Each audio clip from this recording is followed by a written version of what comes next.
What's up, guys? If you're anything like me, you love to hear good, happy endings. Well, Mr. Ballins covered it. Maybe Mike from that chapter, I can't recall, because the story is kind of short and they didn't have very much information on it. So I don't think he really dove into it. I can't remember if he did or if he didn't. But they finally caught the piece of shit. Finally. I am so happy. Wanted to share this with you guys. If you guys know this case, you'll know all the way what I'm talking about. Oh, I'm so happy they caught him. Without further ado, I'm not going to make you guys wait much longer. You'll notice exactly who I'm talking about when I play it. Hi there folks, and welcome to a short and special episode by Coffee House Crime. Now, case updates aren't something that I usually cover here, but given the recent updates to this story and the number of people requesting it, I thought it'd be prudent to do so. In February 2017, Liberty German and Abigail Williams were hiking on the Delphi Historic Trail in Carroll County, Indiana. What followed was their untimely deaths and a very puzzling story. If you're not familiar with this case, then may I suggest that you refer back to my old video created last year. However, just a warning in advance, please excuse the ridiculous hair. Seriously, I was in the middle of lockdown and I had no access to a barber. Today's quick video includes a quick recap of the case, what we know about our newly arrested suspect, and what's next in the process. So please, if you don't mind, buckle up and get ready for the short deep dive. This is the updated case of Abigail Williams and Liberty German.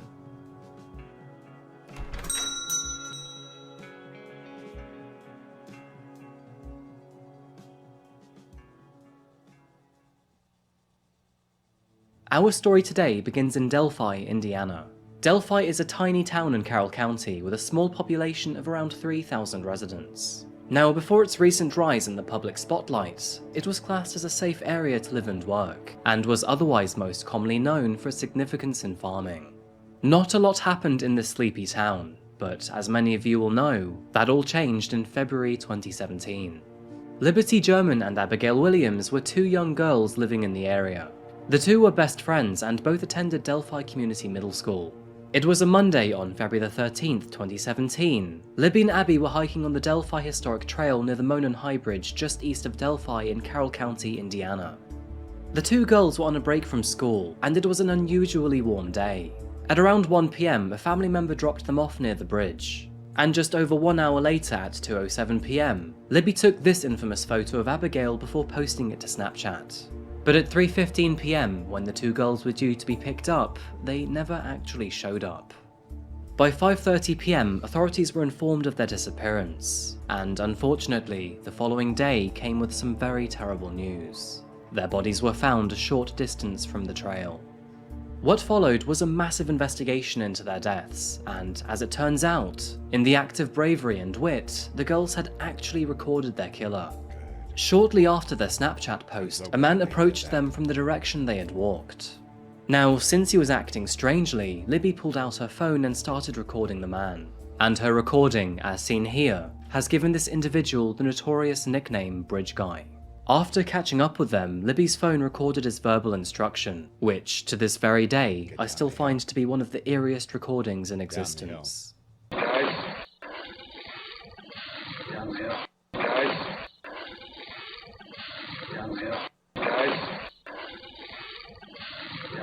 Combining this evidence with potential witness reports, two official police sketches were made, and, as you will likely agree, both are incredibly different to one another.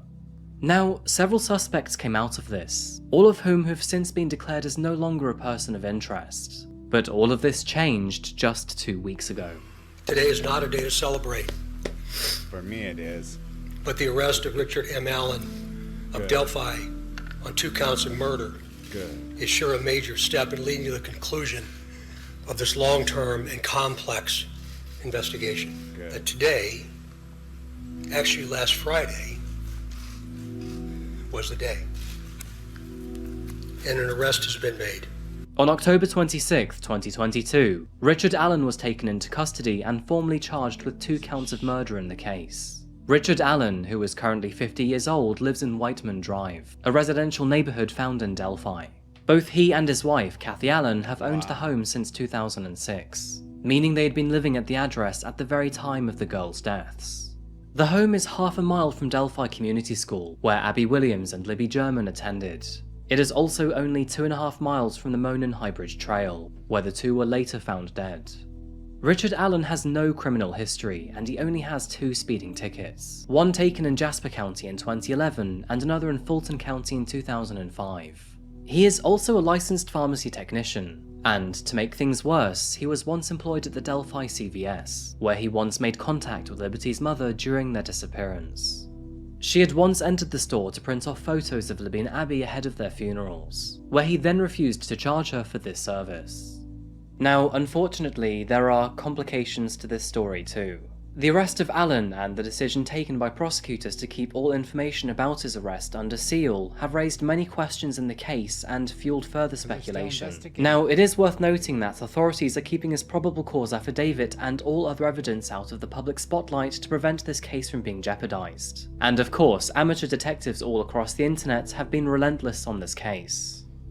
For example, many have highlighted that this hat in Liberty's video looks very similar to his wife's hat in this picture, and this image could potentially be very sinister. If he is actually Bridge Guy, then Richard can be seen smiling at the local bar with his wanted poster up in the background.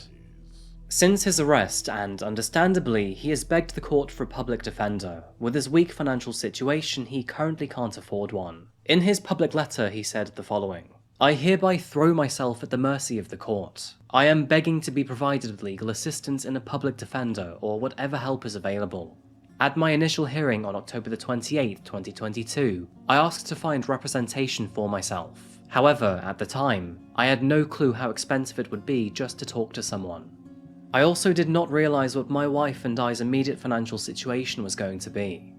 We have both been forced to immediately abandon employment, myself due to incarceration, and my wife for her personal safety. She has had to abandon our house for her own safety, and what little reserve there is will fail to even maintain the original residence. Poor thing. Again, I throw myself at the mercy of the court. Please You're provide me guilty. with whatever assistance you may." You're guilty. So, with all of these recent updates, what are the next steps? After being booked into the Carroll County Jail on October the 28th, he is now being held in a secret location for his own personal safety. No bond has been set, and his pre-trial is slated to begin in January 2023, with his trial scheduled for March of that same year. With investigators remaining tight-lipped on their evidence against Richard, it is unlikely that any extra information will be released to the public, so I guess we'll have to wait until March to find out. It is worth noting that a fundamental principle behind the right to a fair trial is that every person should be presumed innocent unless and until proven guilty. And while I really hope that authorities have finally captured the Bridge Guy, primarily to bring closure to Abigail's and Liberty's families, only a fair trial will declare it. With this video being posted in November, that is pretty much where we're at this point in the story. So on that note, that is all from me today, folks. I hope this small update has helped you better understand the Delphi case, and that you found this video useful. Now, being honest with you, this is not the usual type of video that I create. You're probably used to me creating longer form videos after the facts are straight. So on that note, I would love your feedback. Do you think that these short video case updates are something I should do moving forward? By the way, they would not replace any long form videos, it would simply be an extra to the channel. I am so glad they caught that piece of shit. I mean, I had wondered for the longest time, what the hell has taken them so long? Like, there's no way that this guy needs to get away with this. Like, it's almost impossible not to leave some type of DNA.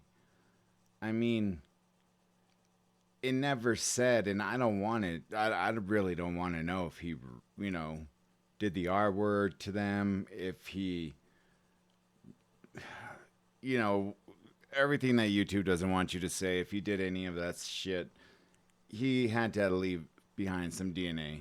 So they got his ass lock, stock, and barrel. I mean, he's fucked because of what he did. And you know what? I'm glad, because I had followed this case from the very get-go.